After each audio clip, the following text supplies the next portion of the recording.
গত কয়েকদিন ধরে দেখেছেন যে আমার উপর চতুর্দিক থেকে মিসাইল নিক্ষেপ করা হচ্ছে। আমি কোনো অ্যান্টি মিসাইল ইউজ করব না, বরঞ্চ আমার রাজনৈতিক সহকর্মীদেরকে আজকে আপনাদেরকে সাক্ষী রেখে যারা সম্পূর্ণ অন্যায়ভাবে আমার চরিত্র হনন করেছেন, আমি তাদের সবাইকে ক্ষমা করে দিলাম। কারণ আমার রক্ত এবং মেজাজের সাথে প্রতিশোধ মানায় না, যায় না। আমি প্রতিশোধের রাজনীতিতে বিশ্বাস করি না।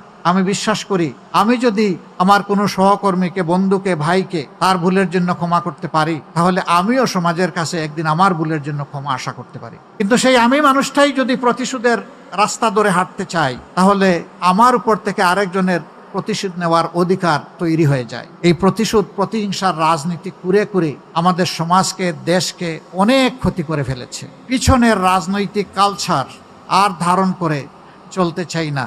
ওগুলাকে সম্পূর্ণ পিছনে ফেলে যুব সমাজের হাত ধরে এখন সামনে এগিয়ে যেতে চাই। এই ইশতেহার, আমি আবারও বলছি, কোনো দলের